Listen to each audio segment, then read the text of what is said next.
Cette vidéo vous est présentée par la boutique lilojeu.ca, un service personnalisé par une équipe de passionnés d'ici.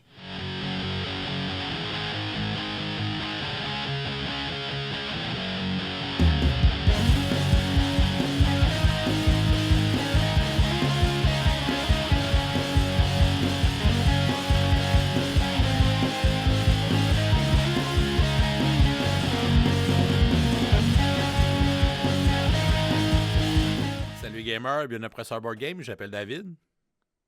Et moi, c'est LP. On se retrouve aujourd'hui pour notre top 10 du mois. On essaie d'en faire un de façon mensuelle. C'est toujours des vidéos qui sont le fun à tourner et qui sont quand même aussi bien appréciées par vous à la maison. Donc, on a choisi un sujet. En fait, c'est un sujet qui a été choisi et voté par nos supporters Patreon. C'est un sujet qui est un peu différent de ce qu'on fait habituellement comme top. C'est un top de nos jeux Graal dans notre collection. Donc, tu définirais ça comment, LP, un jeu Graal?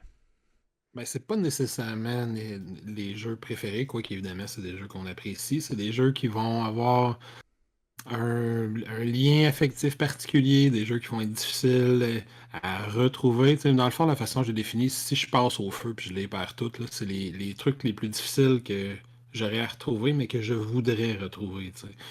Fait que des choses, soit qui sont rares, soit qui sont hors d'impression, soit qu'on a eu dans des circonstances qui font qu'on a un certain attachement au jeu puis qu'on serait pas capable de retrouver la même copie ou la même édition par la suite. Fait que des espèces de raretés qu'on a dans notre collection. Du moins à nos yeux, à nous.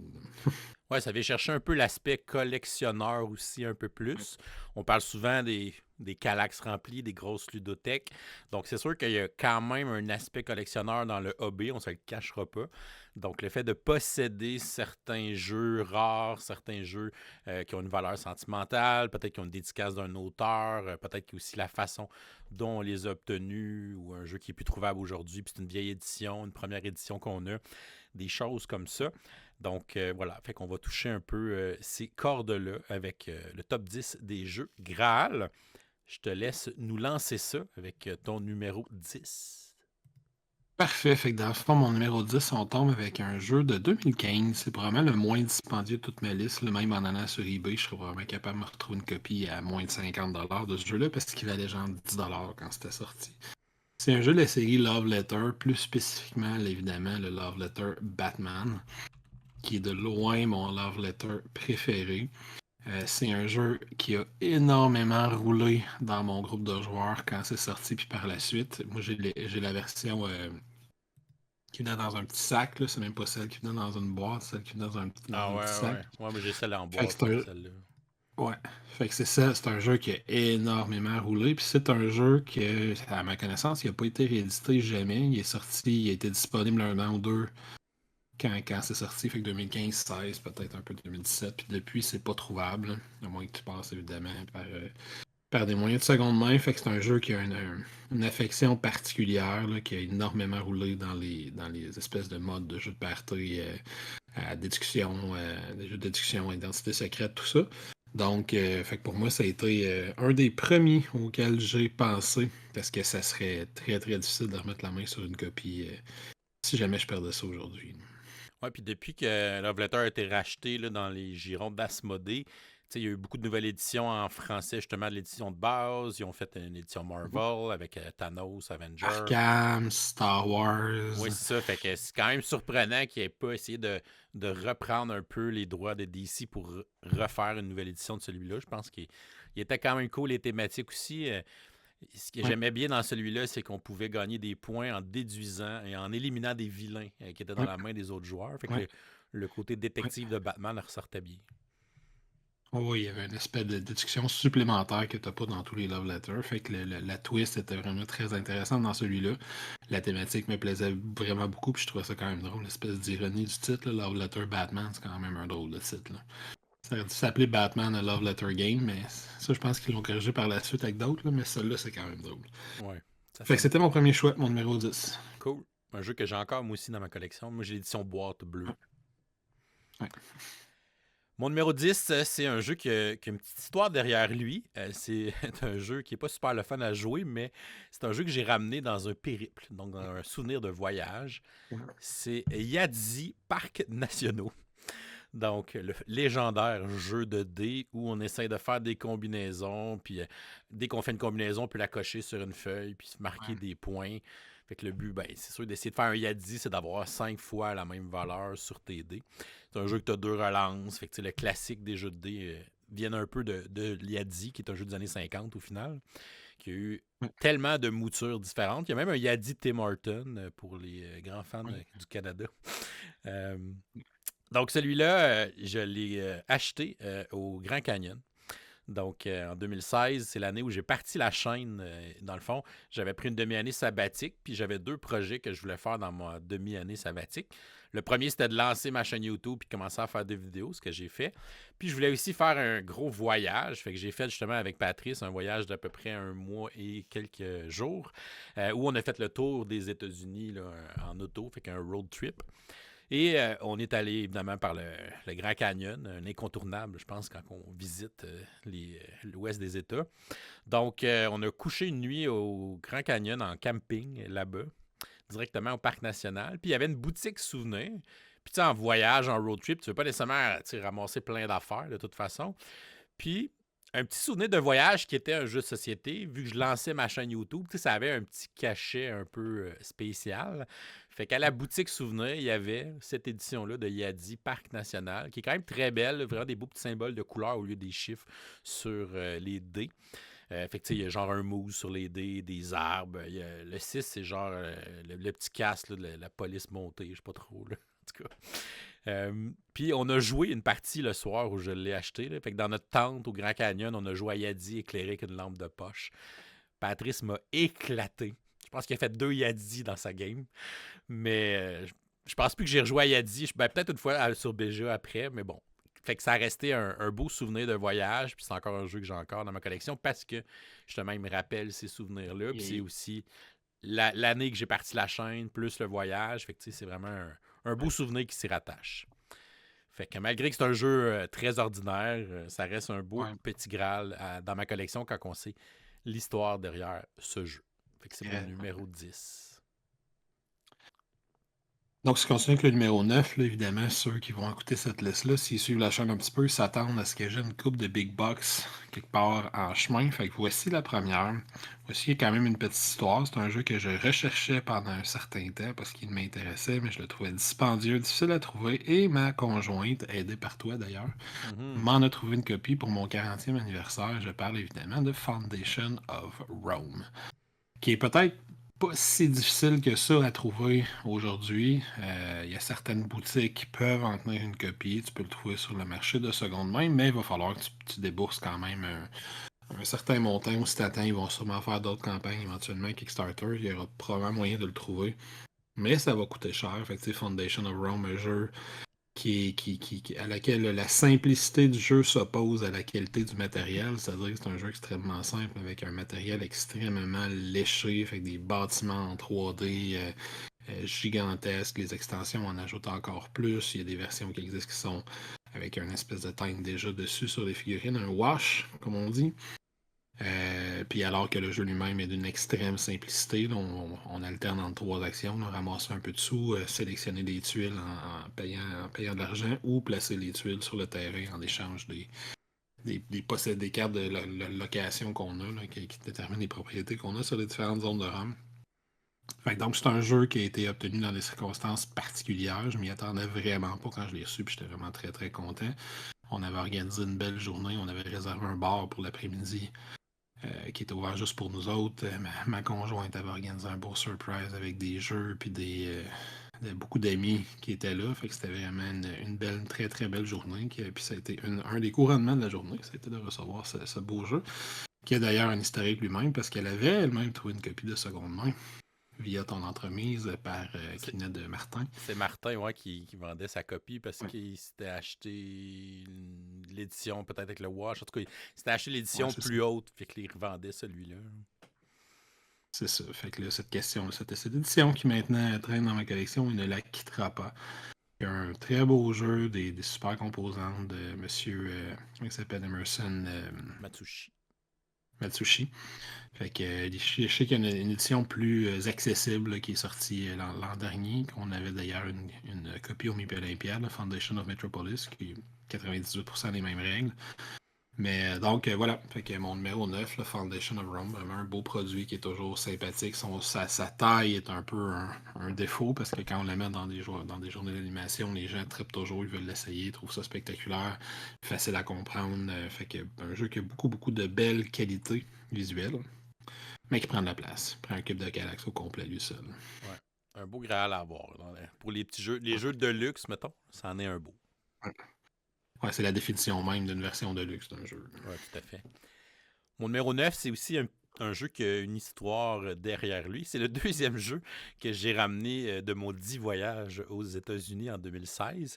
Puis l'histoire est quand même drôle derrière ce jeu-là. C'est un jeu qui s'appelle Ion, The Compound Building Game. Donc, c'est la gang là, de Genius Games là, qui font des jeux à thématique scientifique. Je pense que c'est leur premier, ou peut-être leur deuxième, mais c'est vraiment dans leur premier jeu qu'ils ont fait. En fait, pour résumer le jeu, c'est un sushi go, mais remplace les sushis par des ions. Fait que, tu drafts des cartes, tu vas essayer de combiner tes ions ensemble pour faire des molécules, parce que les charges vont balancer, fait que ça va faire des molécules stables qui vont faire des points, tu vas avoir des objectifs à valider, tu vas essayer d'accumuler des gaz nobles, parce qu'ils donnent des points, parce qu'ils veulent rien savoir des autres, parce qu'ils veulent pas faire de molécules avec personne. Fait que vraiment un petit jeu de cartes à la Sushi Go, mais à la saveur scientifique. C'est pas un jeu qui révolutionne avec son gameplay en tant que tel. Mais l'histoire derrière ce jeu-là, c'est que pendant mon voyage aux États-Unis, on a passé par la Californie.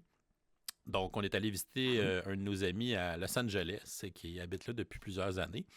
Puis, en allant à Los Angeles, à cette époque-là, je commençais, comme j'ai dit, avec ma chaîne YouTube que j'avais lancée. Puis, j'écoutais beaucoup l'émission YouTube qui s'appelait Tabletop à l'époque. C'était l'émission de Will Wheaton qui faisait cette émission-là, où dans le fond, il invitait des célébrités qu'il connaissait, puis il faisait une game d'un jeu de société, puis il se filmait en jouant, puis il se filmait aussi, tu sais, il faisait des commentaires entre les tours. C'est comme si tu allais dans l'isoloir, un peu comme un reality show, mettons. Ouais. Tu avais des petits Je me commentaires rappelle cette drôles. émission-là. Fait qu'ils ont fait, je pense, 2 petites saisons, là, peut-être une dizaine d'épisodes chaque. Là. C'est d'ailleurs dans cette série-là que j'ai découvert Legendary pour la première fois, Legendary Marvel à l'époque. Fait que je suivais beaucoup cette émission-là, puis je trouvais ça le fun. Puis il était très actif sur les médias sociaux, Will Wheaton, à cette époque-là, à cause de cette émission-là d'ailleurs. Puis j'avais justement commencé mes comptes de médias sociaux pour lancer ma chaîne à ce moment-là. Fait que j'avais écrit un message privé à Will Wheaton sur Twitter en lui disant je m'en vais visiter Los Angeles. Est-ce que tu pourrais me conseiller une boutique de jeux de société? Puis il m'avait répondu. Fait qu'il m'avait donné comme référence sa boutique où lui aimait aller. Fait que là, on n'a comme pas le choix d'aller visiter la boutique que Will Wheaton nous a recommandée. Non, mais rendu là, t'as pas le choix, non. Puis là, tu sais, c'est un peu plate de dire ouais, il m'a recommandé une boutique, je suis allé, puis j'ai rien acheté. Fait que Ion, c'est le petit jeu que je me suis acheté à cette boutique-là. Je me souviens plus du nom de la boutique, là, c'était à Pasadena. Donc voilà. Fait que c'était recommandé par Will Wheaton, qui était une personne que je suivais beaucoup à l'époque, qui m'a inspiré un peu à démarrer ma chaîne YouTube. Fait que j'avais trouvé ça cool de sa part qu'il me réponde.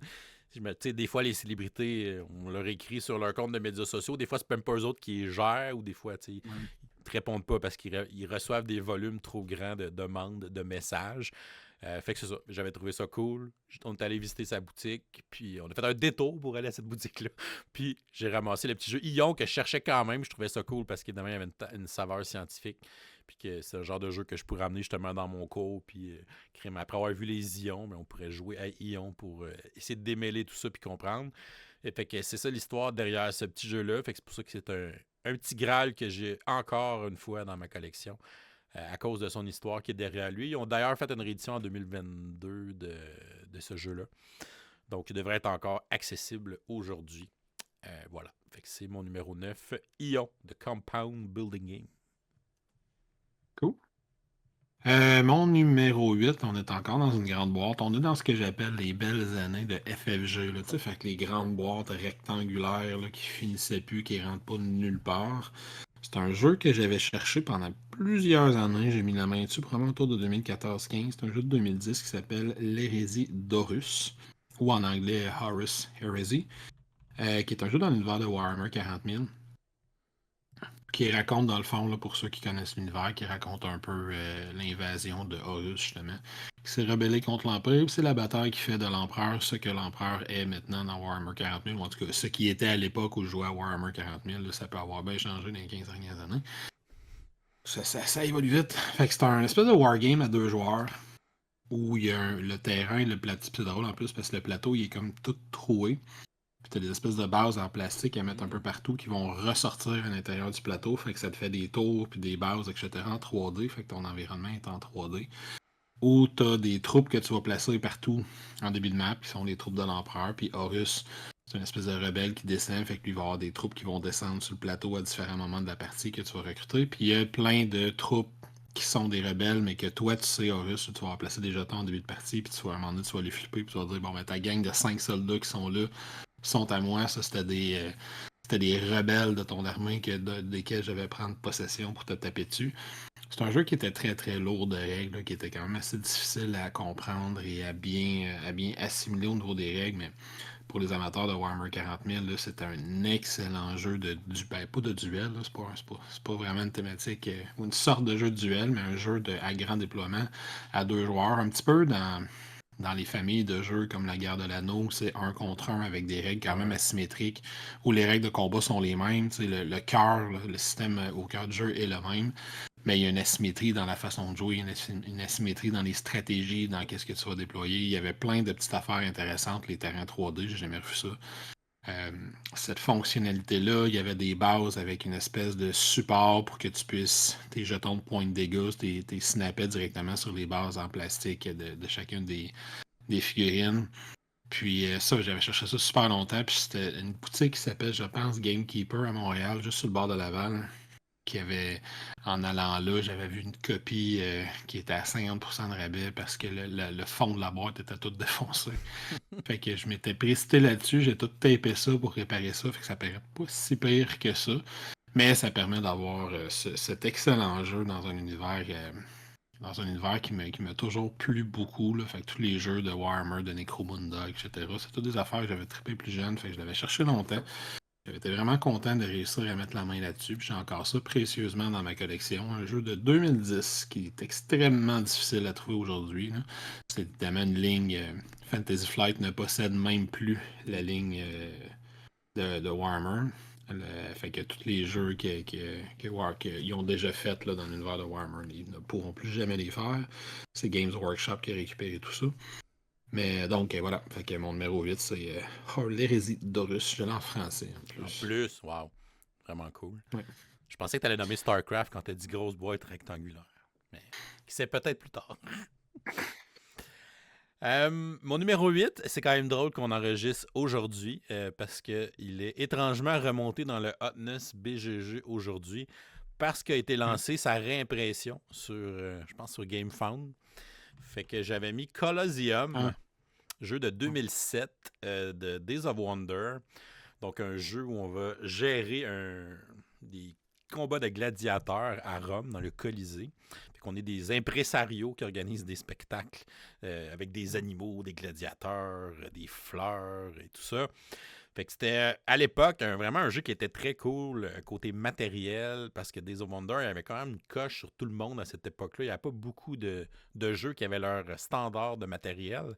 Aujourd'hui, que le sociofinancement, ça passerait un peu dans le beurre, un jeu comme ça serait comme standard. Là, mais à cette époque-là, versus les châteaux de Bourgogne et ces affaires-là qui sortaient, là, ça avait vraiment de la classe, ces jeux-là.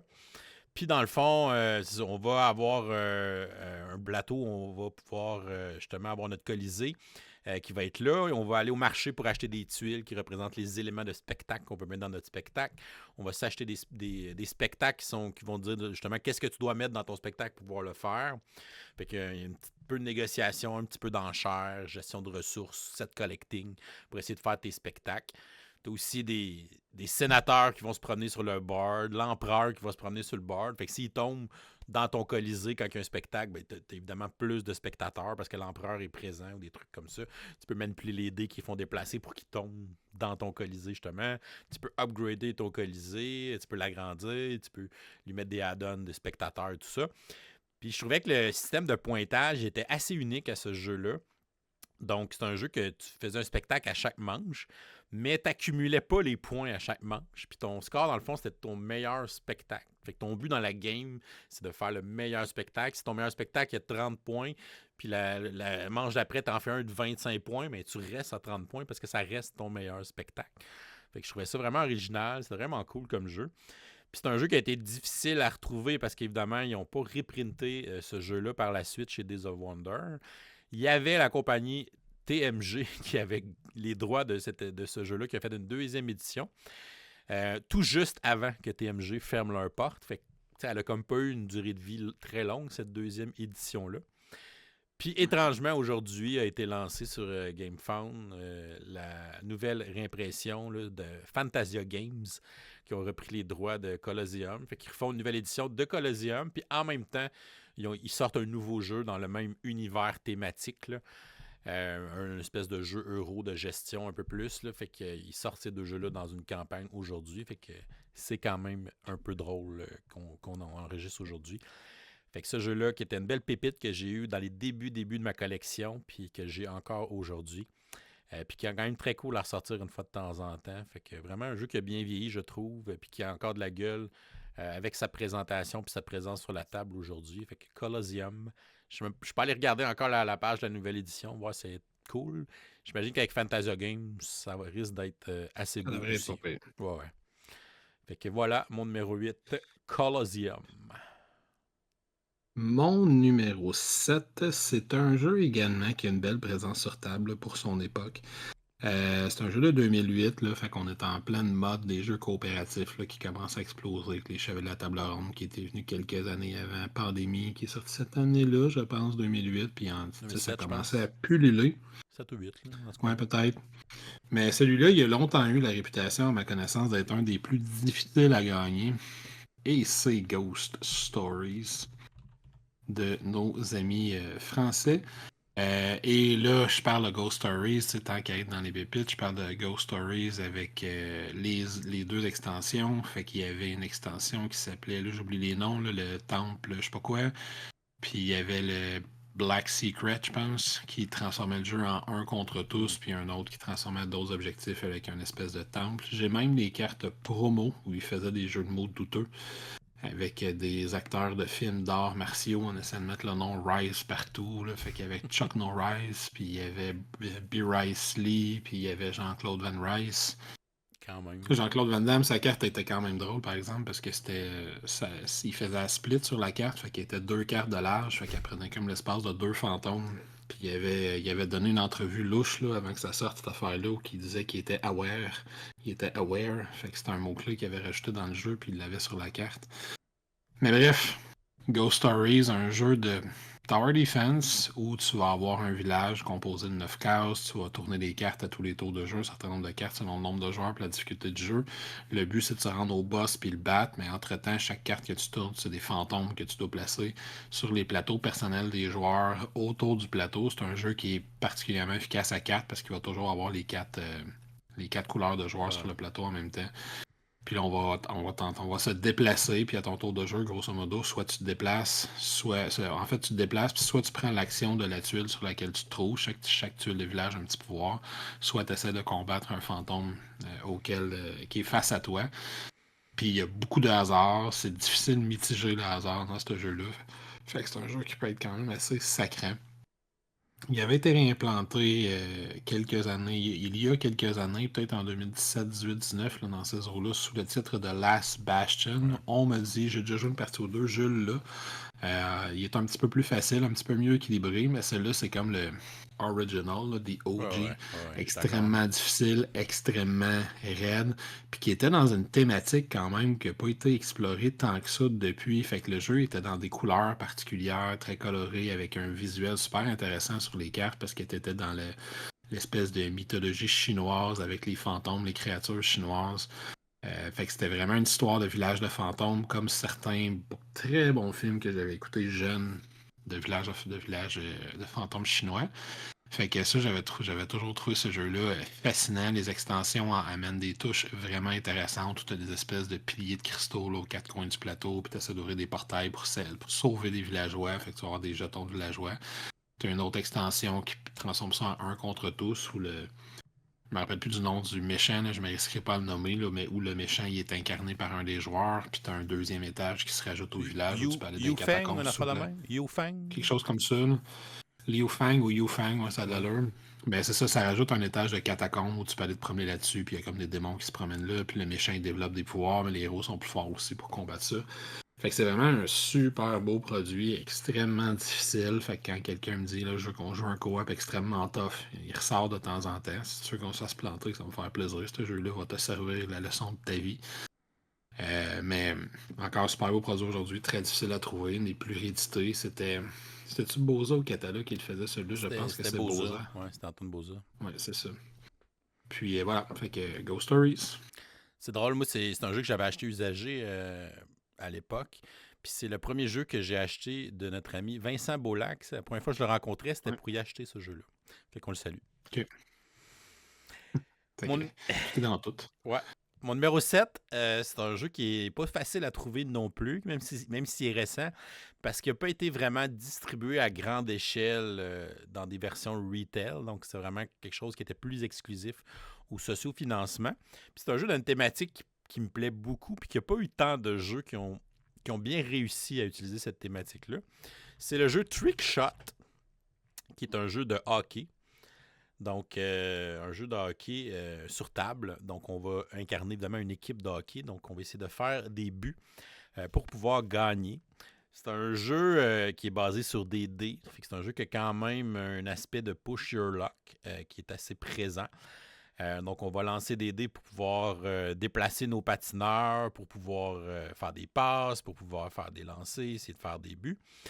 Puis évidemment, plus on va pousser notre chance, ben là, plus on va avoir de chances d'avoir un échec. Fait que là, c'est à nous autres de décider quand est-ce qu'on veut arrêter notre tour ou si on veut essayer, jusqu'à temps qu'on ne puisse plus.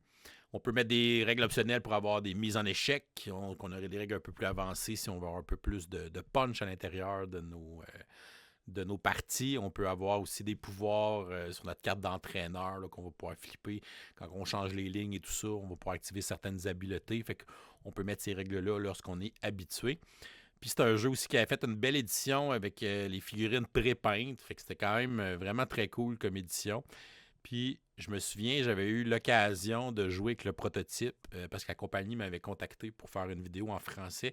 Puisqu'ils savaient qu'au Canada, un jeu de hockey, ça avait quand même un certain potentiel. Donc, c'est ça. Ils voulaient avoir une vidéo en français. Fait que j'avais fait la vidéo du proto. Puis honnêtement, le proto, là, c'est probablement le proto de plus basse qualité que j'ai reçu de ma carrière. Je me rappelle le board, là, il était en différents morceaux, puis ça tenait avec du scotch tape. Là, c'était vraiment des composantes cheap, boboches. Mais en même temps, c'est un prototype, c'est correct aussi. Puis j'avais fait la vidéo, puis évidemment, la vidéo a quand même eu un bon succès. Quand la campagne a été lancée, justement, il y a eu quand même pas mal de backers canadiens qui ont embarqué dans le concept d'un jeu de hockey.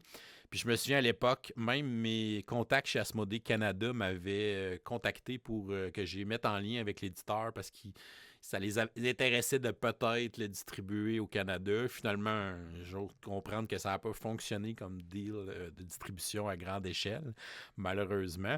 Mais je sais que c'est un jeu que souvent les gens cherchent au Québec dans l'usager parce que justement, des jeux de hockey, il n'y en a pas des tonnes. Puis celui-là, même si ça reste un jeu de dés, un jeu de push your luck, il y a quand même l'essence de jouer une game de hockey. Tu as le petit côté tactique de positionner tes joueurs, essayer de te faire des passes, essayer de bloquer les passes de l'adversaire, et ainsi de suite.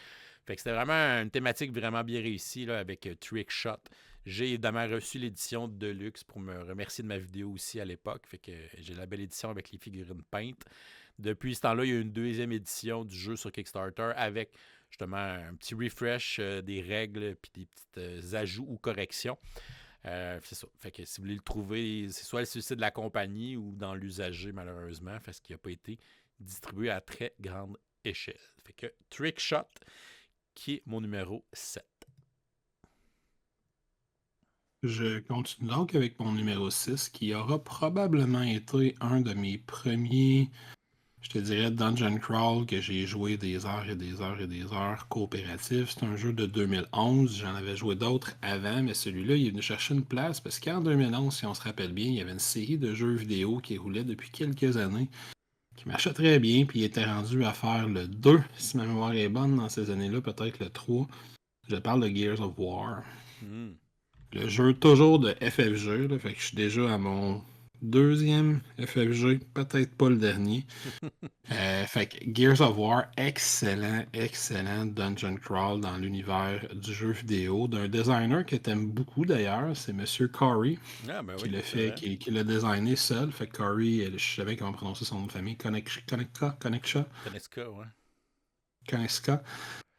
Fait qu'un Dungeon Crawl, donc, qui reprenait principalement l'émission du premier jeu vidéo. Fait que t'avais l'équipe, les quatre, je me rappelle plus de leur nom, là, Marcus, Dominique, puis deux autres soldats de l'espèce d'unité d'élite là, de l'univers du jeu de Gears of War. Fait que t'avais différents scénarios qui correspondaient aux différentes missions du jeu vidéo. Fait que le Berserker qui court partout, puis qui pète tout, puis qui est aveugle, puis il faut que tu l'attires quelque part, puis tu le tires dessus avec l'espèce de canon de lumière là, à l'extérieur là, qui attire un coup de satellite, je sais pas quoi. Là.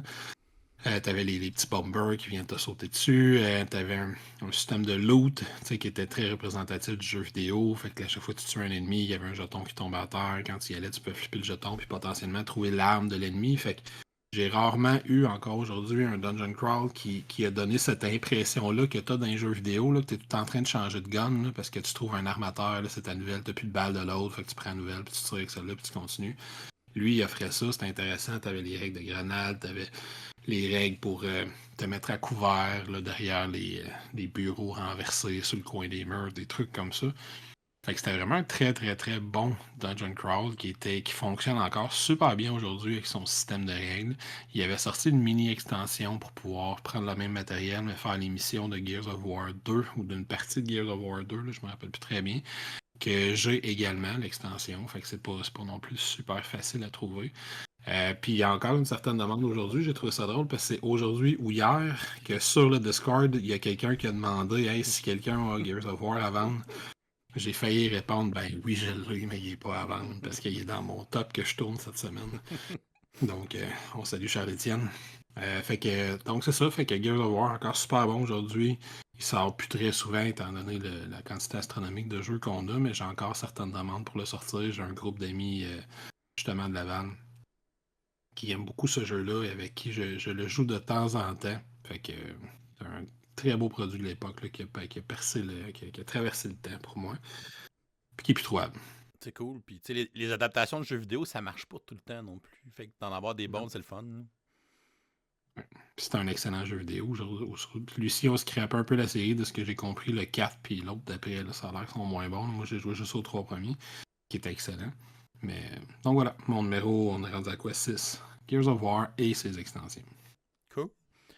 Mon numéro 6, c'est à mon tour d'avoir une version deluxe d'un jeu. Je n'ai pas tant que ça dans ma collection des versions deluxe comparé à toi. Mais celui-là, il m'a fait beaucoup de l'œil quand la campagne Kickstarter avait été lancée. Puis je l'avais pas pris finalement. Et quand est venu le temps de livrer ce projet-là, on a notre ami Sébastien qui fait souvent des pledges de groupe dans la région de Québec. Il restait une boîte de lousse. Fait que j'ai comme fait Ah, ben là, écoute, si t'en restes une de lousse, je te la prendrais finalement. Fait que je me suis gâté. Puis c'est un jeu que le Deluxe est vraiment le fun aussi côté gameplay. Fait que c'est Wonderlands War. Donc un jeu de contrôle de territoire, d'affrontement et de bag building. Fait que le système de combat, c'est du bag building un peu à la charlatan de Belcastel. Donc un bag building avec un élément de push your luck. Tu vas essayer de, de tirer des jetons qui vont te faire avancer sur une piste de combat. Certains des jetons vont avoir des habiletés aussi qui vont pouvoir se déclencher quand tu vas les piocher. Puis, c'est ça. Fait qu'on la valeur va s'additionner, mais à un moment donné, si tu sors trop de jetons de folie, ben là, tu vas buster puis tu vas perdre toute ta valeur de combat. Puis plus tu vas avoir placé de meeples dans cet endroit-là, ben plus tu vas pouvoir piger justement des jetons de folie puis éliminer tes meeples tranquillement. Puis à un moment donné, quand tu n'as plus de meeples, là, tu peux plus participer au combat. Puis là, tu dois te retirer. Fait que c'est à toi de voir quand est-ce que tu veux arrêter ton combat, si tu es satisfait de ta valeur, si tu veux pousser plus pour essayer de battre quelqu'un, ainsi de suite. C'est un jeu aussi, on va avoir une phase de draft, là, fait qu'on va recruter des cartes qui vont nous permettre d'upgrader notre sac, racheter des nouvelles unités sous forme de jetons, d'épurer notre sac, enlever des unités, de pouvoir acheter des héros qui ont des habilités spéciales, augmenter les pouvoirs de notre héros qui va avoir une influence aussi dans le combat ou des habilités qui lui permettent de s'activer pendant la phase de draft. Fait que c'est vraiment une très belle production. La version de luxe, probablement, c'est qu'on a des jetons de style jetons de poker au lieu d'avoir les petits jetons en carton. T'sais, dans des back building, c'est vraiment le côté tactile qui est intéressant.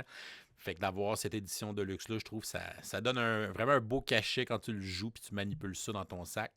Fait que c'est vraiment une belle production. J'aime aussi toute l'artistique du jeu. Cette espèce de Wonderland qui est en guerre. Fait que le thème un peu plus mature, tout ça, les couleurs aussi, beaucoup de mauve, de noir. Vraiment une belle réussite pour le matériel et tout ça. Fait que c'est vraiment une belle production dans l'ensemble. C'est un jeu qui est le fun à jouer ici. Plus on est, plus c'est le fun aussi, là, parce que c'est sûr que les jeux de confrontation, contrôle de territoire à 2, c'est pas super bon. Mais c'est un jeu qu'à 4-5, je pense qu'il est à son meilleur selon moi, même si ça peut s'étirer un petit peu. Fait que vraiment très cool comme jeu de backbuilding. Il y a vraiment quelque chose d'unique. Puis la version de luxe fait quand même, pour moi, je pense, la différence. Donc, mon numéro 6, ma belle version de luxe de Wonderland's War. Donc, je vais continuer d'abord avec mon numéro 5, qui est aussi une version de luxe parce qu'en tant que tel, le jeu lui-même n'est pas particulièrement dur à trouver. Et c'est un jeu que j'aime beaucoup parce qu'il est numéro 1 sur ma liste de jeux de tous les temps, du moins la dernière fois qu'on a fait. Je parle donc évidemment d'Anachronie. Mais Anachronie, il existe une version qui s'appelle l'Infinity Box, qui est gigantesque, là, qui prend énormément de place. On la voit Infinity juste Box. ici à côté, entre Burn Cycle et Primal, juste ici. Et dans le fond, l'Infinity Box, tu as toutes les extensions d'Anachronie à l'intérieur, incluant 2 modes solo, les figurines, pour remplacer les espèces de jetons là, pour tes mecs que tu envoies dans la capitale au moment où tu fais tes prises d'action. Et tu as un système de rangement également qui vient dans l'Infinity Box. Fait que tout est bien classé. Puis quand ce type de jeu-là, au nombre de composantes que tu as, quand tu commences à installer ça, si tu n'as pas une espèce de système de rangement efficace, ça peut devenir une corvée. Puis ça peut même des fois enlever le goût de jouer. Quand un soir de semaine, quand tu as un groupe d'amis, ça va me prendre une éternité installer ça. Là, tu as un système qui fait que l'installation est quand même relativement rapide parce que tu te sers beaucoup des. C'est le type d'insert que tu te sers des inserts dans l'installation. Tu sais, les ressources, tu mets un plat, tu enlèves, sont déjà toutes triées dedans. Les bâtiments sont déjà tous classés, puis ils ont passé à l'insert à mettre l'endroit où tu vas faire ta rivière de bâtiment. Dans Anachronie, à tous les tours de jeu, tu tournes un bâtiment d'une pile, puis tu commences une deuxième pile. Fait qu'ils ont, dans l'insert, il y a un endroit prévu pour la deuxième pile. Fait que t'as pas besoin de te casser la tête sur où est-ce que tu vas placer ça. Fait que tout est super bien rangé. Ça inclut évidemment aussi la plus récente extension, Fracture of Time, qui est probablement la meilleure extension qui te permet de réutiliser pratiquement tes origines une deuxième fois en mettant un petit système de push your luck si tu décides que tu t'en vas sur cette voie-là.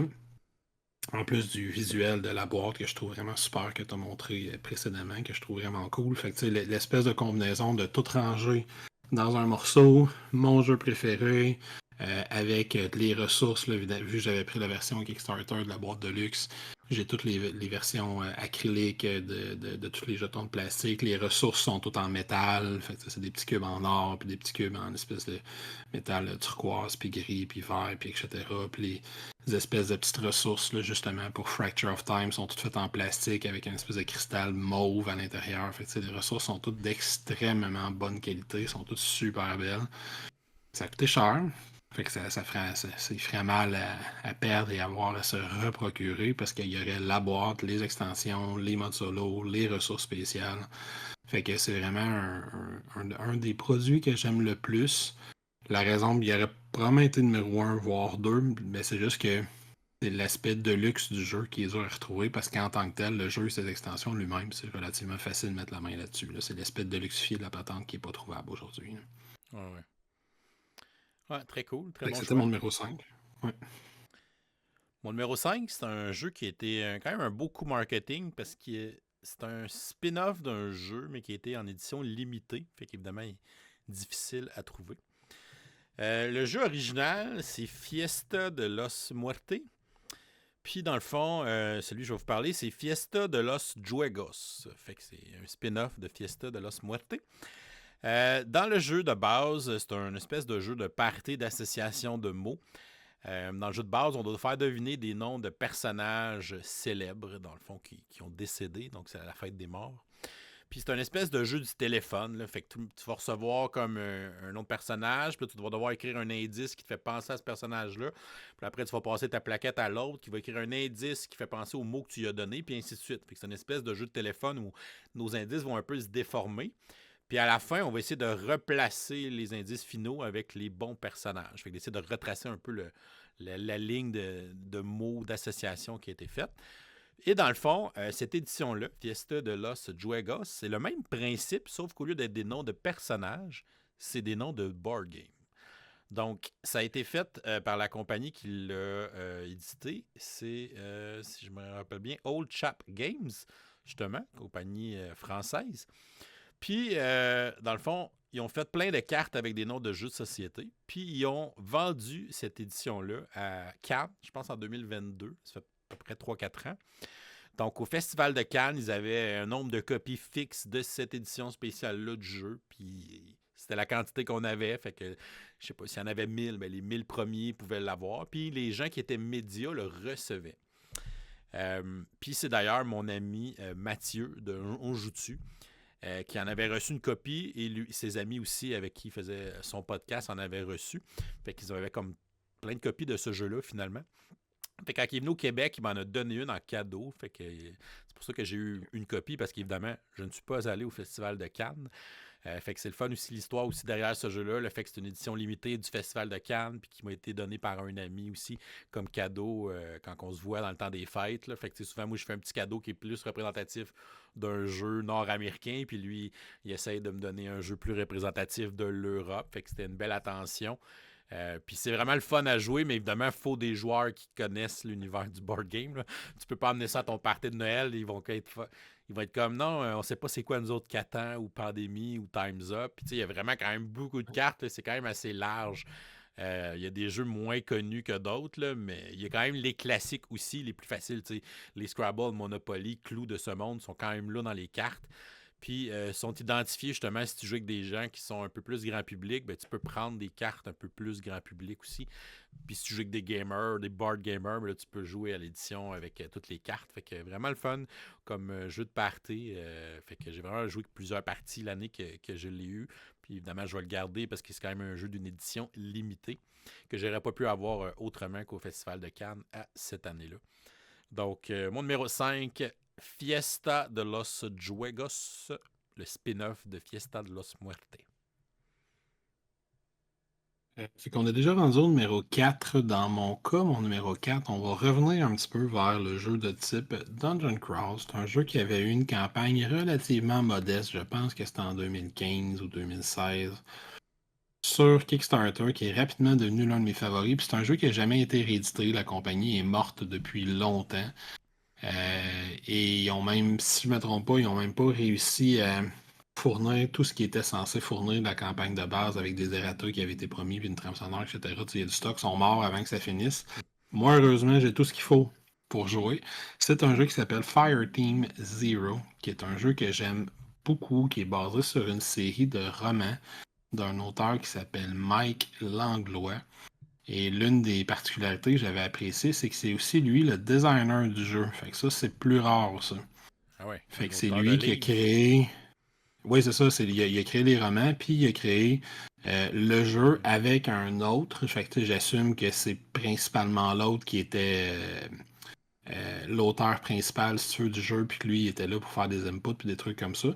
Parce que l'autre, c'est un gars qui s'appelle Christian Leonard, qui est connu, entre autres, pour avoir co-designé plusieurs jeux avec Jason Matthews, là, entre autres 1960, puis Founding Fathers. Fait que c'était pas un auteur, mettons, c'est pas un 2 de pique. Là.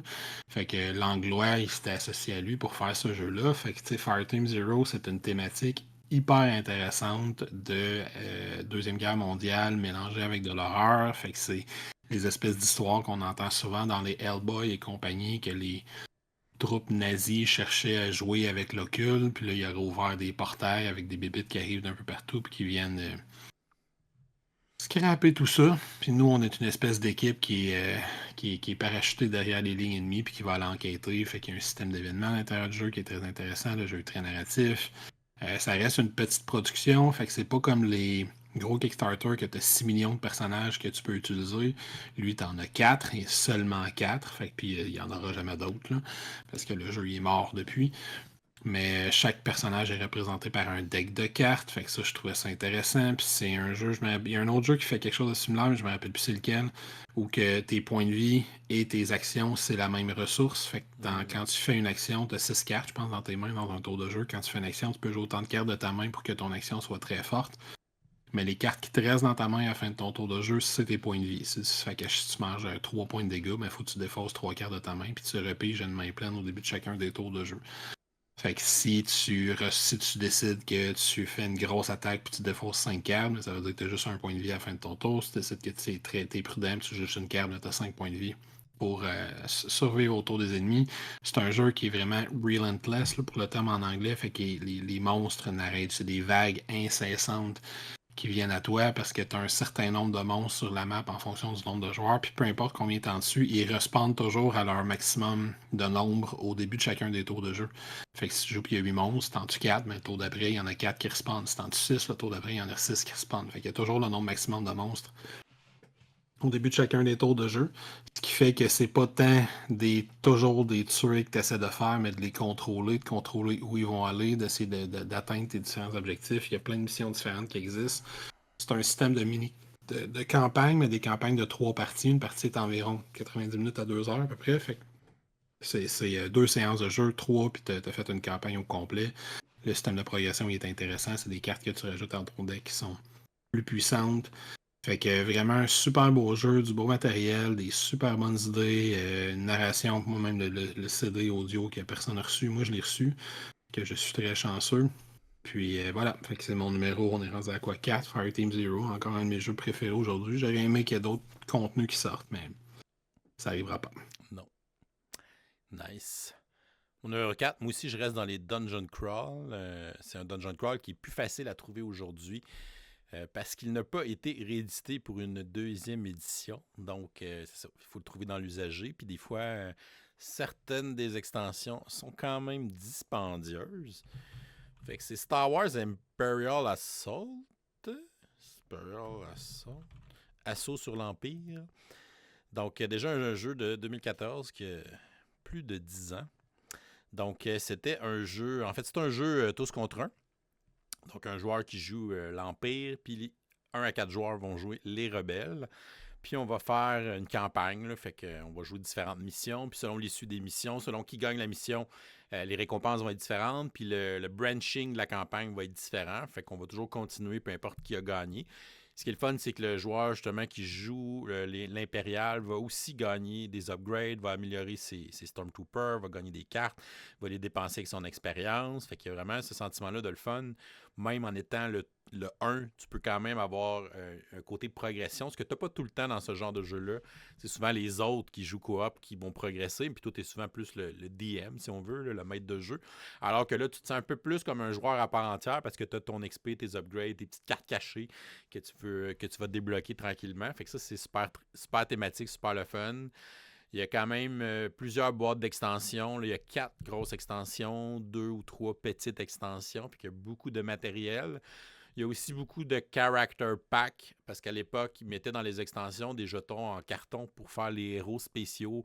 Fait que, mettons, tu rencontres Chewbacca ou Han Solo, ben, c'est des jetons en carton qui les représentent parce qu'ils peuvent t'accompagner pendant une mission, mais si ça ne te suffit pas un jeton Han Solo, ben, tu pouvais acheter le Character Pack Han Solo où tu avais la figurine.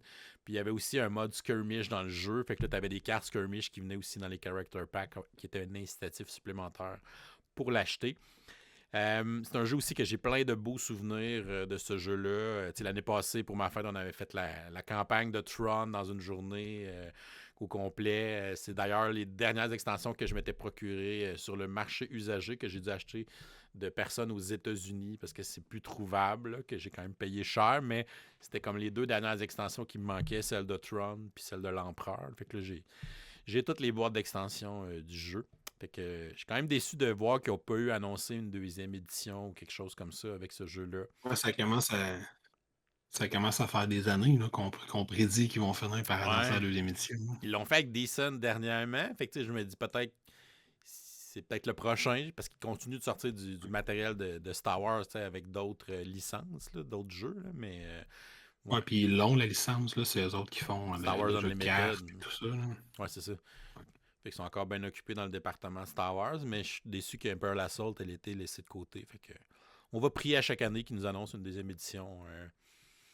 Avec le côté Éventuellement. application comme dans Descent, pour vrai, ça serait très cool aussi. Là. Fait que voilà. Fait que mon numéro 4, Star Wars Assault sur l'Empire. Je me demande si c'est ton dernier jeu Star Wars.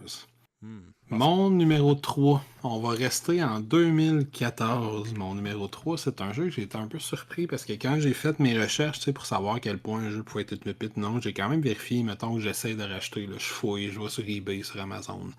Est-ce que je le trouve? Puis lui, j'ai été surpris parce que le jeu, je vais le nommer, c'est Legendary Encounters Alien. Ouais. Le jeu lui-même est extrêmement difficile à trouver, puis tu vas le trouver à entre 200 et 300 $, mettons, si tu veux mettre la main sur une copie sur eBay. Mais ce qui m'a étonné, c'est que moi, j'ai les 2 extensions d'Alien. Et les 2 extensions, si tu veux les acheter, sont chacune plus chères que le jeu de base si tu essaies de les trouver dans l'usager, parce qu'ils sont encore plus pas trouvables. Ils n'ont Il y pas en eu a une des en gros prints, je particulier, pense, les 2 extensions. ils n'ont pas eu des gros prints, puis la première extension particulièrement, je pense même pas qu'elle a eu 2 prints. Fait que je pense qu'ils ont fait ça une fois. Upper Deck, ça a l'air d'être un espèce de hobby pour eux autres de faire des jeux de société. Ouais, c'est un petit à côté. Fait que principalement une compagnie de jeux de cartes de collection, les cartes de hockey, les cartes de sportives, de Ouais. baseball, etc. Fait que de temps en temps, ils sortent une bombe de jeux de société. Ils font encore en passant, on a fait ça, c'était écœurant, puis faites ce que vous voulez avec ça. Ils entretiennent beaucoup leur Marvel, leur licence, qui sortent beaucoup de matériel. Mais pour les autres, Alien, ils ont fait ça, puis ils l'ont jamais réédité, il n'y a pas eu une deuxième impression en 2015, 16, 17, 18, 19, même si c'est de loin. Pas nécessairement de loin, mais c'est généralement celui qui est considéré comme étant le meilleur des Encounters, là, des hors Marvel. Puis ils ont sorti une extension en 2015 qui transformait le jeu en One vs All puis qui amenait des nouveaux scénarios pour le système 100% coopératif qui sont extrêmement intéressants, les scénarios. Ça s'appelait simplement, si je me trompe pas, c'était genre un Alien Deck Building Expansion. Là. Fait que c'était pas super gros forcé. Puis à la surprise de tous, 5 ans plus tard, quand le film Covenant est sorti, qui était le dernier film de Ridley Scott là, dans l'univers d'Alien, ils ont décidé de le faire en scénario pour le jeu, puis ils l'ont sorti un petit print quasiment limité sur lequel j'ai réussi à mettre la main d'une boîte, puis depuis, ils n'ont jamais réédité ça. Fait que, tu sais, Alien, avec les extensions, avec les 2 extensions, c'est devenu avec le temps une pépite quand même assez précieuse. Parce que c'est un de mes jeux préférés. Lui-ci était, on a parlé d'Anachronie tantôt, qui était numéro 1. Lui, je pense qu'il était numéro 3 quand j'ai fait mon top, puis il était déjà numéro 3 quand on avait fait le premier top en 2018. Ça veut dire que c'est maintenu malgré. Ça veut dire que c'est ça, il se maintient malgré tous les excellents jeux qui sortent à chacune des années. Puis je te prédis qu'il faut être encore minimellement dans le top 5 la prochaine fois qu'on en fait un. C'est vraiment un excellent, extraordinaire jeu de cartes. Avec beaucoup de dérivés là, avec les autres Encounters qui ont fait. Mais Alien, il y a quand même sa place de choix parce que j'ai donc fait tous les scénarios dans toutes les heures en mélangeant tout ça. Je mettrais presque sur un pied d'égalité le Matrix qui est sorti plus récemment, puis un petit peu en arrière le Predator. Mais le premier, Alien Encounter, puis Predator, parce que à la limite, moi, dans ma boîte, j'ai Alien, les 2 extensions, et Predator, toutes dans la même boîte, avec les 2 tapis roulés ensemble. Fait que tout ça mélangé ensemble dans la même boîte, ça commence à être de la pépite assez intéressante, avec des jeux extrêmement difficiles à trouver aujourd'hui. Fait que mon numéro 3. Même pas parler du jeu, là, mais j'en ai parlé en masse, là, un deck building coopératif. Tu fais des missions, puis tu essaies de péter des aliens. Ouais, voilà. Nice. Mon numéro 3, c'est un autre jeu en édition de luxe que je m'étais gâté en me l'achetant comme cadeau de fête. Fait que c'est un de mes jeux préférés, moi aussi. C'est Castle of Burgundy. L'édition de Awaken Realm, donc l'édition spéciale 2023. l'édition spéciale Deluxe. Puis moi, j'ai la base de l'édition spéciale. Là. J'ai pas l'édition avec les figurines, puis j'ai même pas l'édition avec les tuiles en acrylique. Là. J'ai juste l'édition spéciale de base. Juste ça, là, pour vrai. C'est quand même déjà un très, très beau produit. Une très, très belle édition qui fait honneur, je pense, à un jeu qui a défié le temps, puis qui a prouvé justement que c'était un incontournable moderne, les châteaux de Bourgogne. Puis, tu sais, tout le monde riait un peu de ce jeu-là à l'époque parce que, bon, on le sait, l'édition de Aléa, c'était du carton vraiment cheapette. C'était des Ah ouais, couleurs c'était grave, là. beige, brun. C'était n'importe quoi, là. La qualité du matériel de cet excellent jeu-là. Puis, malgré tout ça, il y a tellement eu un beau succès, ce jeu-là, que ça a fonctionné. Fait que de faire une édition de luxe, une édition spéciale de ce jeu-là, je pense que c'est vraiment y rendre honneur. Puis, je suis vraiment content de me l'être procuré. Puis, tu sais, j'ai celle avec les tuiles en carton, puis c'est bien en masse, sont super belles, les belles couleurs, tout est clean, les plateaux, la grosse boîte, t'as genre une vingtaine de plateaux de joueurs différents, t'as toutes les petites mini-extensions add-on qui sont là aussi, que tu peux essayer de mettre. En sortant cette édition-là, ils ont justement inventé une nouvelle extension qui était les vignobles. Fait qu'ils sont des tuiles de vignoble que tu as à côté. Fait que c'est comme des doubles tuiles que tu peux t'acheter. Fait que c'est vraiment des belles options qui sont intéressantes là-dedans. Puis, tu sais, c'est une édition qui permettait d'aller encore plus loin dans le luxe parce que tu pouvais avoir justement, comme vous voyez à l'écran, les super buildings en 3D où il y avait aussi des tuiles en acrylique qui remplaçaient les tuiles de carton. Honnêtement, les buildings, je trouvais ça too much parce que je trouve pas ça super fonctionnel sur le jeu. Parce que tu vois pas nécessairement ce que le building fait. C'est ça. Fait que moi, c'est plus ça que j'ai. Puis c'est super beau aussi. Ça fait en masse la job. Puis au moins, tu as les informations importantes pour les bâtiments beige, surtout les bâtiments jaunes, là, ce qui n'est pas évident sur les figurines non plus. Puis ça fait moins de trucs à sortir, de trucs à ranger aussi après une game. Fait que pour moi, elle est parfaite. L'édition spéciale normale. Puis le carton est bien épais dans celui-là, puis il fait vraiment bien la job. Tu as un petit insert que tu mets de plastique pour avoir un effet de double couche sur ton board. Fait qu'honnêtement, c'est super beau. Fait qu'un beau produit de luxe que je me suis gâté, puis je regrette pas, puis que je suis content de ressortir à chaque fois. Fait que Château de Bourgogne, moi aussi, un jeu qui est dans mon top 5, puis qui risque de le rester longtemps. Fait que un bel investissement avec cette édition spéciale de luxe. Fait que c'est mon numéro 3. Ouais. Mon numéro 2, tu l'avais calé un petit peu tantôt, fait qu'on revient vers les grandes boîtes rectangulaires de FFG. Lui, quand j'ai fait un tour sur eBay, celle-là, c'était le festival de la démesure. Fait que je parle évidemment de StarCraft et particulièrement de son extension Broad War, que j'ai les deux. J'ai les deux en français également. Un petit peu abîmé, particulièrement le pion premier joueur, gracieuseté de M. Guillaume. Il a trempé un peu dans le whisky, mettons. Il a trempé un peu dans le whisky, mais il y a de l'historique, ce jeu-là. Il y a des games qui se sont joués et qu'il y a des games qui se sont joués. Fait que, tu sais, un grand jeu de conquête de territoire, de développement technologique, de civilisation, basé sur le premier jeu vidéo. C'est un jeu de 2008, je pense, StarCraft ou 2010. Basé sur le premier jeu vidéo. StarCraft, fait que tu choisis ta faction, il y a des planètes, tu développes ton empire, tu développes des nouvelles techs, donc des nouvelles unités, tu attaques les autres joueurs, un système de prise d'action extrêmement original. C'est de la programmation inversée en quelque sorte, là, que tu vas essayer de faire, tu vas essayer de prévoir les autres. Il y a un système d'alliance, ben pas d'alliance, mais tu peux jouer en équipe de 2, en équipe de 3, 2 contre 2, 3 contre 3, tout le monde compte, ça peut jouer jusqu'à 6.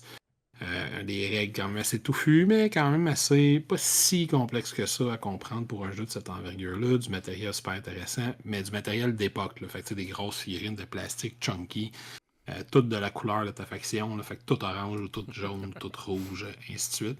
Tu avais 2 factions humaines, 2 Terran, 2 Protoss. Puis quand j'ai fait le tour sur eBay de ça, c'est un jeu qui il est vendu littéralement en morceaux décomposés. Là. Il y a du monde qui disent hey, tiens, c'est 3 cartes Protoss-là, 10$, puis c'est 10 figurines-là, 20$, puis etc. Si tu veux compléter ton jeu, s'il te manque des affaires. J'ai calculé vite que si je mettais tout ce que j'ai de StarCraft sur eBay, puis j'ai une coupe de promos de l'époque aussi qui était sortie, des factions promo, des trucs comme ça, que je pourrais racheter mon Too Many Bones au complet. Avec. Fait que c'est juste le jeu puis l'extension, on va chercher dans les 1000 quelques dollars sur eBay. Puis c'est un jeu qui est encore en demande aujourd'hui. Fait que vraiment un grand jeu que j'aime beaucoup, qui était encore très haut dans mon top quand je l'avais fait la dernière fois. Je me rappelle plus combien j'avais placé, mais il était très haut. Fait que c'est un jeu que j'adore, que je ressors peut-être une fois ou deux par année depuis quelques années. Puis c'est le genre de jeu, c'est un des grands avantages de la chaîne d'ailleurs, parce que tu sais, c'est un jeu, j'ai vérifié, là, c'est 2007. De 2007 à 2010, j'ai joué beaucoup. De 2010 à 2018, il était très difficile à trouver. Puis là, avec la chaîne, les gamers, la réputation qu'on commence à se faire avec la chaîne, les gens qui me disent hey, tu parles assez de ce jeu-là, j'aimerais ça que tu me le montres. Fait que là, je joue 2 fois par année depuis 5 ans, ce que j'aime beaucoup. J'ai joué, on a joué pas au dernier barbecue, mais l'autre d'avant, il y a une partie qui s'était jouée à 6. Ouais, en équipe. 3 groupes de 2, fait que c'était épique. Fait que vraiment un excellent jeu que je suis très content d'avoir dans ma collection et qui ne quittera jamais. Ah ouais. Ah ouais, c'est vraiment cool. Puis c'est un bel hommage au jeu vidéo qui est super bien réussi, Ouais, encore une fois. c'est déjà mon deuxième issu d'un jeu vidéo dans ce top qui réussit bien. Fait que Ah ouais, puis c'était FFG, il faisait du bon stock à l'époque. Là. ouais, c'était Corey avec Christian T. Peterson, là, le dynamique duo Ouais, c'est ça. de l'époque des FFG, le Golden Age des FFG. Ouais, il manque juste un auteur du Golden Age de FFG, puis ça se peut qu'on en reparle dans la prochaine entrée. Ben justement, je continue sur ta lancée avec mon numéro 2, qui est moi aussi un jeu du Golden Age de FFG, qui est aussi un jeu de Corey Connexia, puis qui est aussi un jeu qui coûte cher sur eBay, qui vient d'une licence sci-fi, donc Battlestar Galactica de 2008. Donc, il y a eu 3 extensions qui ont été faites aussi pour ce jeu-là. Les extensions valent plus cher que le jeu de base habituellement parce qu'ils ont été printés en plus petite quantité. Puis il y a aussi des trucs vraiment le fun sur les extensions qui fixent un peu des problèmes du jeu, fait que ça devient encore plus fun, plus tendu si c'était des extensions. C'est un jeu qu'avec les 3 extensions, ça va aussi chercher dans les 4 chiffres. Là. On parle d'un bundle qui va coûter au-dessus de 1000$. C'est environ 300$ la boîte sur eBay. Fait que avec les 4 boîtes, ça fait quand même pas mal d'argent si on veut trouver ça dans l'usager. J'ai été vraiment chanceux de mettre la main sur un lot l'année passée en français. C'est encore plus rare des lots en français. Il y a moins de demandes, mais il y a aussi moins d'acheteurs. Fait que c'est moins évident non plus pour le prix, mais j'ai vraiment eu un bon prix pour le lot en français. Moi, j'ai possédé longtemps, mais je possède encore mon jeu en anglais avec la première extension. Là. Je vais pouvoir m'en départir parce que je vais pouvoir jouer avec mon lot français au complet maintenant. Je ne l'ai pas acheté juste pour le showcase, mais c'est vraiment pour le jouer aussi, même si c'est un jeu qui vaut cher. Pour moi, je pense que c'est l'expérience du jeu qui est vraiment le fun. C'est un jeu que j'ai un paquet de bons souvenirs, de games mémorables, épiques aussi qui sont derrière. Fait que c'est un jeu qui a quand même plein de défauts, puis qu'il a ses longueurs, mais quand on l'aime tellement que justement on passe par-dessus tout ça, puis on réussit à le faire découvrir à du monde, justement, dans des conventions, des chalets ou des trucs comme ça. Là. Fait que c'est un jeu qui va toujours avoir sa place dans ma collection, puis je pense pas que je vais refuser une game si on m'en offre une de ce jeu-là. Fait que vraiment content d'avoir pu compléter mon lot de Battlestar Galactica dans la dernière année. Vraiment une belle pépite là, de ma collection. Quasiment la meilleure, c'est le numéro 2. Ouais. Fait que ce qui nous amène déjà à mon numéro 1. On reste donc, là, tant qu'à y être, pour le 3e jeu consécutif, on va rester à FFG. Ben oui. Cette fois-ci, quand je disais qu'il manquait un auteur du Golden Age de FFG, on parle évidemment de Kevin Wilson. Ben oui. Puis on pourrait nommer accessoirement Richard Lonius, là, qui a quand même travaillé beaucoup FFG puis qui a fait plein d'autres jeux, Freedom 5 récemment, etc. Là, il en a fait plein d'autres. Dragon's Scale, je pense, c'est lui qui a fait ça. Mais donc, je parle d'Horreur Arkham, plus spécifiquement la 2e édition, mais tu sais, je pourrais quand même inclure, j'ai aussi la première qui est de 1987, là. La 2e édition date de 2005. Fait qu'un grand jeu qui est la définition même de la démesure. Fait qu'un énorme plateau, des milliers de cartes, littéralement, là, des milliers de cartes là, quand tu as toutes les extensions. J'ai essayé de voir un petit peu ça valait combien. Le plus proche j'ai trouvé, c'est autour de 1000 peut-être pour le jeu et toutes ses extensions, parce qu'il y avait 3 grosses extensions, puis genre 5 petites extensions. Puis un peu comme tu l'as dit, juste trouver une boîte de base d'Horreur Arkham, pas la fin du monde, tu vas t'en tirer peut-être pour une centaine, un 120$ voyons, Usagé. sur du marché de seconde main, en usagé. Mais pour tout le reste, là, c'est plus trouvable aujourd'hui. Puis moi, en plus, j'ai une version qui est comme méga deluxifiée. Fait que j'ai la boîte d'arrangement que Dysol, à l'époque, avait été assez gentil pour m'en trouver une copie puis m'a commandé. Fait que j'ai une espèce de boîte d'arrangement tout en bois pour que tout rentre, ce qui accélère le plissement à vitesse grand V. J'ai Comme un différentes Trove petites Chest compagnies, des d'Arkham, mettons. Ouais, c'est ça. Puis j'avais backé à l'époque, je tripais pas ce jeu-là, mais tu sais, en 2015, quand j'ai commencé sur Kickstarter, il y avait encore beaucoup de petites campagnes pour des sets de dés particuliers, des portails, des tokens pour les portails, pour les monstres. Fait que j'ai plein d'accessoires complémentaires qui viennent enrichir encore l'expérience, puis qui font que le jeu ne prend pas une éternité à placer. Il prend du temps, mais pas une éternité à placer. Fait que c'est vraiment probablement la plus belle pépite que j'ai dans ma collection. S'il y a du stock qui est remplaçable, il y a du stock là-dedans qui vient de campagnes Kickstarter de trucs qui fonctionnent pas. Fait que j'ai un set de dés, par exemple, qui n'a pas de chiffre dessus, c'est des couleurs. Fait qu'il y a du vert, du bleu, du rouge. Puis selon si t'es béni, maudit ou non, ben, tu fais juste dire, bon, ben là, je veux du bleu, puis tu roules tes dés. Fait que le nombre de bleus indique combien t'as de succès, etc. Fait que ça marche pas dans toutes les circonstances, mais il marche assez souvent pour que j'ai une coupe de sets de dés comme ça. C'est ça, toutes les extensions du rangement, des jetons en acrylique de tous les types de jetons qu'il y a dans le jeu. Fait que c'est vraiment ma plus belle pièce. Là, c'est remplaçable. Si je perds ça, c'est impossible, je retrouve tout ça. Là. Ouais, c'est clair. Ah, cool. Ouais. Je m'attendais à le voir, Ouais. évidemment. Oui, c'est ça, c'était sûr. Il prend la première place, évidemment. Fait qu'on est vraiment nostalgique des vieux jeux d'FFG. Ouais. Mais, mon numéro 1, j'ai mis un autre jeu introuvable là, qui doit être trouvé sur le marché d'usagers parce que c'est un jeu qui a 25 ans et qui n'a jamais été réédité non plus. Là. Donc, c'est Star Wars Queen Gambit, donc de 2000, qui était un jeu sur l'épisode 1. Donc, l'épisode 1 est sorti en 99. Donc, l'année d'après, on a sorti un jeu sur l'épisode 1. C'était un jeu qui a été édité par Avalon Hill et Hasbro. Fait qu'un jeu un petit peu plus mass market comme cible. C'est un genre de risque Star Wars, là, si vous voulez. Un risque épisode 1. Fait que tu vas avoir à gérer la bataille, dans le fond, entre les Gungans et les droïdes de guerre. Tu vas avoir à gérer le duel entre Obi-Wan, Qui-Gon et Darth Maul. Puis tu vas avoir à gérer Anakin qui doit aller détruire la base dans l'espace par accident. Puis on va avoir le palais de la reine Amidala en 3D. Fait qu'on va avoir à protéger, en fait à avancer dans le palais pour pouvoir reprendre la salle du trône. Donc on va avoir ces 3 plateaux-là, 4 zones différentes là, qui vont être en simultané. Puis c'est un jeu de cartes, là, fait qu'on va avoir des cartes, puis on va décider de les cartes qu'on va jouer. On va comme programmer un certain nombre de cartes, puis on va révéler ces cartes-là. Puis là, quand on révèle nos cartes, ben là, on va pouvoir agir soit dans la bataille avec les Gungans, soit dans le palais, soit avec Anakin, soit avec les Jedi. Puis on va essayer de tirer l'avantage sur ces théâtres de guerre-là pour pouvoir l'emporter. C'est un jeu de dés, là, c'est vraiment très risqué comme jeu. Mais c'était une belle production. C'est une orgie de plastique, ce jeu-là. Là.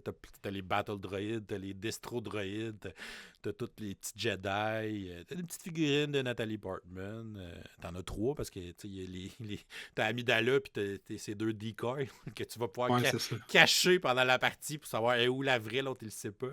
C'est juste quand il y a tu qui sait si c'est la vraie ou pas.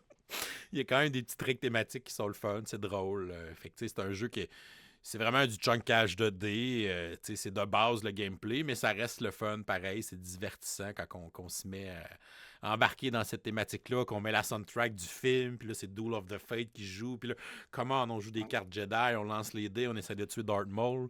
Mais là, c'est Darth Maul qui gagne. Puis après ça, il rentre dans le palais, il se met à tuer tout le monde. T'es comme, fin alternative. Fait que ouais, c'est un jeu qui coûte à peu près 700-800$ dans le marché de l'usager aujourd'hui. Là. Fait qu'il est quand même trouvable encore, mais c'est quand même dispendieux pour ce jeu-là. J'ai été chanceux d'en trouver un au Canada pour me le procurer. Fait que, puis qui était quand même en très bon état, qui était complet, qui avait tout le matériel. C'est déjà quelque chose d'assez le fun pour ça. J'ai joué une partie juste pour l'essayer, pour le fun avec Pierre-Marc. Honnêtement, on a eu du fun à jouer pareil parce qu'on avait nos attentes, je pense, à la bonne place pour ce jeu-là. Puis on a passé une belle petite soirée, on a mis la soundtrack du film, puis on est allé. Fait que Star Wars Queen Gambit, ça fait longtemps que je voulais le posséder dans ma collection. C'est drôle parce qu'à l'époque, je me disais, OK, mais c'est cher. À l'époque, il valait genre $200-300 quand je checkais, puis j'étais comme « Oh my God, c'est vraiment cher pour un jeu. » Puis aujourd'hui, des jeux à 200. Tu sais, je veux dire, il y a ça en magasin bien normal, là, un jeu qui vient de sortir avec des figurines, des affaires, ça peut coûter 200, tu sais, fait que finalement, c'est ça. Il m'a coûté un peu plus cher, mais je le possède aujourd'hui, fait que je suis content de l'avoir dans ma collection, fait que ce serait lui mon numéro 1 des Graals de ma collection, Star Wars Queen's Gambit. Je me doutais que je le verrais. J'étais pas sûr s'il allait être numéro 1, mais je me doutais qu'il serait là. Oh oui, définitivement. T'avais-tu quelques jeux qui sont sur ta shortlist là, sans trop tomber dans le détail? C'est une bonne question. Oui, j'en ai quelques-uns. J'avais récemment, là, j'avais Slay the Spire de Board Game, mais là, vu qu'il est tellement récent, il est quand même trouvable partout, mais le fait aussi que c'est un jeu vidéo, c'est une belle édition, tout ça, je pense que peut-être dans 10 ans, ça va être plus un Graal, vu qu'il est un peu trop récent. J'avais mis ma version de luxe de Darwin Journey, que j'ai pas regretté non plus, puis que je sors quand même souvent. J'avais mis le jeu Le Secret de mon père, qui n'était pas un si grand succès gameplay pour moi, mais on s'entend que l'édition puis la production de jeu-là, c'est assez notable. Puis j'avais mis le jeu Reckoners, qui en soi est quand même un jeu de luxe. Là, puis c'était comme un des premiers jeux que je m'étais commandé quand on s'était associé avec DiceSoul à l'époque. Là, fait que je m'étais gâté avec cette grosse boîte-là, qui est encore dans je ma me collection. rappelle, on avait été en chercher une boîte à Gen Con qu'on avait ramené, je crois, à Martin. Ouais, c'est ça. Puis moi, j'avais-tu réussi à m'empoigner une deuxième boîte, la même? Je suis plus sûr. Mais ouais, ça avait été, c'était une méchante boîte, ça. Fait que ce serait mes mentions honorables. Okay. Dans mes mentions honorables, j'avais noté, je n'étais pas certain de m'en servir, mais j'avais noté quand même les espèces de collections qui finissent plus de grandir, le genre les Marvel Champions ou les Marvel United. Là, c'est pas que c'est pas trouvable en tant que tel, c'est juste qu'à un moment donné, tu as tellement de cartes et tellement de matériel que j'en vois des fois là, sur les posts de vente de jeux âgés là, qui disent hey, je vends ma collection de Marvel Champion, mettons un 1200 puis je le laisse aller parce qu'ils ont tellement de stock. Puis il fait le listing de tout ce qui est sorti. Puis quand je regarde ça, je fais comme ouais, j'ai tout, moi, de Marvel Champion. Là. Il manque le deck de The Hood, je pense, puis j'ai pas Deadpool, mais c'est tout, j'ai tout le reste. Fait que, il y a du stock là-dedans, même chose pour Marvel United. Sinon, dans les choses dures à trouver, j'avais mis Seven Sins avec toutes les extensions, qui est quand même assez difficile à trouver parce qu'il y a des factions supplémentaires. Il y a évidemment les 7 péchés qui sont pas dans la boîte de base, c'est pour ça qu'ils ont changé le nom du jeu. Éventuellement, puis j'avais une toute petite boîte, j'avais mis Le Petit Prince, que j'aime beaucoup, de Bruno Catala, qui est dur à trouver. Puis j'avais Ready Set Bet était sur la liste jusqu'à temps que Board Game Bliss en sauve une batch, puis qui fait qu'il n'est pas si difficile que ça à trouver présentement. Il vient de sortir, ouais. Ouais, c'est ça. Fait qu'un peu comme ton Slay the Spire, peut-être qu'à un moment donné, puis ils ont déjà annoncé qu'ils feraient une autre campagne, fait que il sera pas si difficile que ça à trouver. Ah, c'est cool. Ah, c'est le fun, c'est parce que c'est différent aussi de ce point de vue-là, un peu plus collectionneur. Il y a le fun aussi de voir un peu l'historique des pépites de notre collection. Fait que, puis ça montre un peu l'évolution aussi qu'on a eu comme joueur. Ouais, c'est très cool. Donc, j'espère que vous avez apprécié à la maison, ceux qui nous ont écoutés. Justement, on aimerait ça connaître, c'est quoi vos Graals de vos collections de jeux. Fait que dites-nous, c'est quoi les jeux rares ou les éditions de luxe ou les jeux que vous avez justement un historique qui fait que vous avez un petit attachement émotionnel à ce jeu-là, ben, quelque chose de spécial, une dédicace d'auteur ou peu importe. Fait qu'on a hâte de vous lire puis voir qu'est-ce qui se trouve dans vos collections. Oui, puis pour finir ça, David, y a-tu un jeu qui serait un Graal? Es-tu capable d'en nommer un que tu aimerais avoir? Une édition? Bonne question. Comme ça, je te pogne un peu sur le fait. Là. Mais l'année passée, je t'aurais dit Battlestar Galactica puis Queen's Gambit, mais je me les ai procurés. Mais là, t'as réglé ça les deux. J'ai réglé il y aurait peut-être la Black Box de Glory to Rome. S'il y a quelqu'un qui a ça, qui traîne, puis qui ne sait pas combien ça vaut, là, on peut se faire un échange. On va s'arranger. Ouais. Écrivez-nous si vous avez ça. Donc, merci encore à toi pour ce top 10. C'était super le fun. Merci de l'invitation. Et pour ceux qui nous écoutent, encore une fois, un gros merci. Si vous n'êtes pas encore abonné à la chaîne, vous pouvez le faire en cliquant le petit bonhomme en bas de l'écran. Sinon, vous pouvez nous suivre sur Facebook, sur Instagram, Professeur Board Game. Si vous voulez nous supporter sur notre campagne Patreon pour nous encourager, pour nous faire des petits dons, ça vous donne aussi accès à notre belle communauté Discord. Et on va vous souhaiter une excellente fin de journée et continuez de gamer. Ciao.